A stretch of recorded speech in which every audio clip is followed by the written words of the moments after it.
Okay, next one on my list is Trish. Trish, are you ready to share with us the NPSP? Yes. Can you hear me? We can hear you. Go. So, go. Okay. Sure. So I am an international and USA Salesforce nonprofit consultant. And I've spent a lot of time with the Nonprofit Success Pack. And it looks to me like we've got a lot of wonderful developers in the room. So this is much more sort of generic for everybody. This is the Getting Started page when you have a Nonprofit Success Pack. And you'll notice there's all kinds of wonderful resources for you to tap into, including videos and Trailhead and joining the community, the Power of Us Hub, and also just the documentation. So all of those are available right when you get started. So what do we want to do as nonprofits? I'm gonna be looking at 3 different sections. We want to raise money so that we can do our work.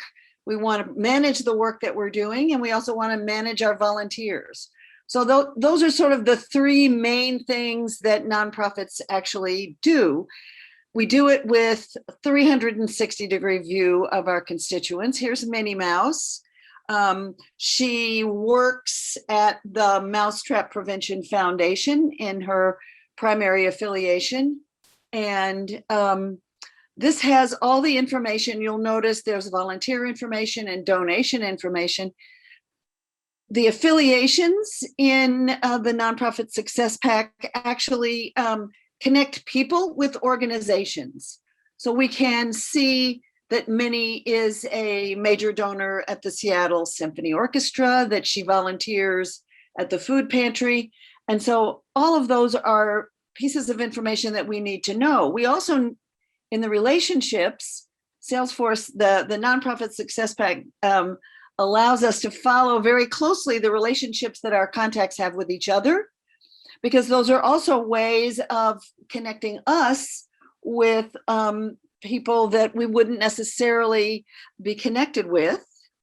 And we have 2 different kinds of accounts in the Nonprofit Success Pack. We have the household accounts. So every individual that gets put into the Nonprofit Success Pack has a household account.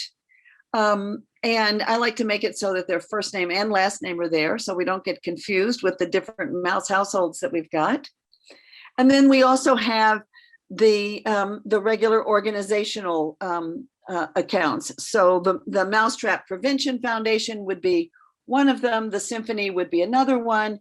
Any companies that we work with, this is the sort of normal way that we think of using the accounts object. So here's the fundraising tab line, just so you can see what all the nonprofits can do with recurring donations and campaigns, general accounting units, engagement plan templates, and then we've already covered the affiliations and relationships.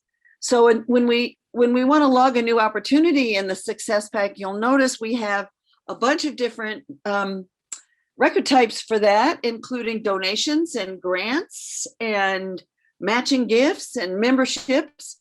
None of this looks like the standard Salesforce, but to the rest of us, this is how we know who we're engaging with.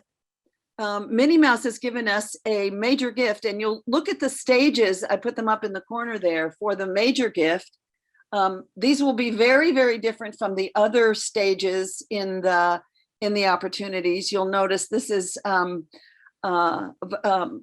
unusual way of thinking about how you get money into the system.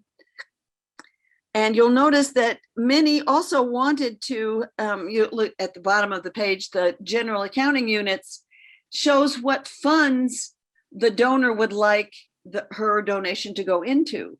So we can allocate her $10,000 she gave us in kindergarten support. You'll notice I have kindergarten support and general office support and child health support for the organization. People can actually tell us they want us to put their money in this particular fund or that one.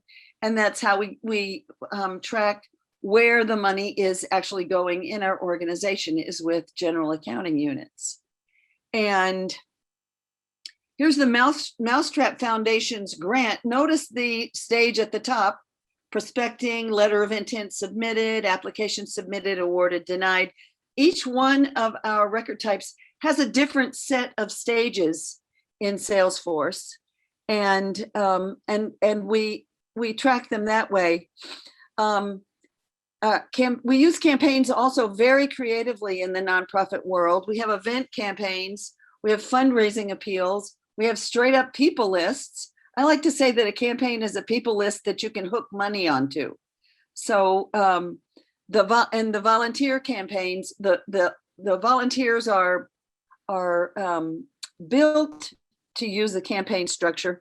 Here's just an example of one of our fundraising campaigns. We love the fact that you can nest all of these fundraising campaigns in a hierarchy in our Salesforce, so that we can really track the return on investment from the different kinds of campaigns.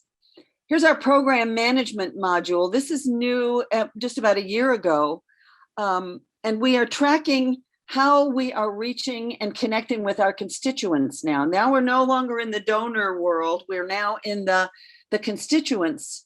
And we want to be able to track our programs and how effective the programs are. So I've got my child health and my kindergarten program here. And these programs we will then attach individuals to the programs in a program engagement. And I think that's going to be coming up really soon. There's our program. And you'll notice that Maria Mouse is connected to the program as a program engagement. And there are 3 services that are available within this program: a home visit, a medical referral, and a social work referral. And so each one of these, we're going to be tracking all the way through to see what services are delivered. We can also set up service schedules. So our kindergarten classes, for instance, I've already set up all the classes for our summer classes this fall. They're meeting Monday, Wednesday, and Friday. And you'll notice that Maria Mouse is a service participant. So she's already signed up for that program. So here's our volunteers for Salesforce. That is a much loved feature that Salesforce keeps trying to get rid of, and we keep telling them that we want it to stay. They would like to come up with something super complicated that they could charge us lots of money for. Unfortunately, this works super well. And so we don't really need to have something newer. This is our summer kindergartners.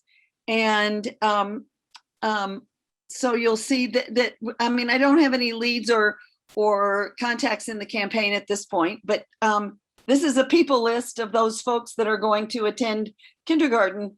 And then I can also find out how much they paid for that kindergarten. So that's the Nonprofit Success Pack in a whirlwind.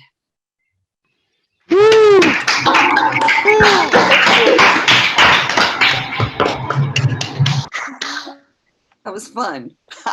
Oh, my number is 143. 143. Okay. It's too much.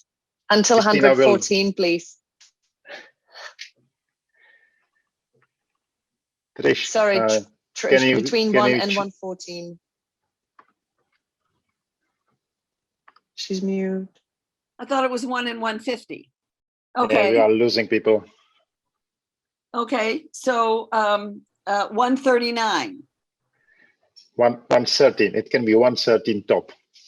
130 is the highest. 113. 113. 113. Okay. Well, then 112. 112. Okay. I do know that you will leave us because today is going on the non-profit NPSP sprint in States. But before you leave, if you can tell us a bit more about this sprint, because we will have the EMEA version at the end of June. So maybe some people want to join, what they can expect. So the nonprofit community sprints is a wonderful place to connect with people in the nonprofit world and to make a significant and meaningful contribution to the nonprofit success pack and to the nonprofit users in the system. So we gather consultants and customers and Salesforce people all together. We spend 6 hours a day. Today's the second day. We have projects that we're working on. I'm working on the free and open source mobile app for nonprofits that could be customized to any nonprofit that has field workers out there. But there's all kinds of projects that you can get involved in, and you don't need to necessarily know that much before you get started, because it's just the kinds of anything you can contribute, you do, and you come away feeling wonderful about having made the kind of contribution that really is meaningful. And it's a pretty intense little operation too. So it's lots of fun and it's intense, and we all end up learning a whole bunch. So I'm going to be there, and I'm going to be running the mobile app project, like I'm supposed to be running it right this minute.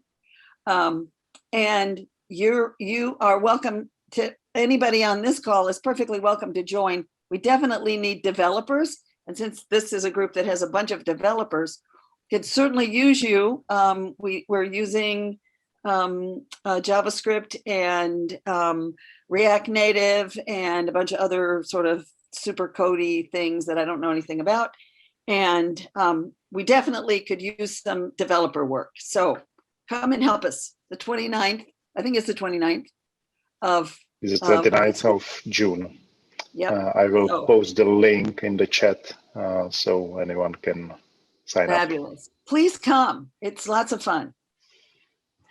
We have just one day here in Europe, but I would say that will be enough.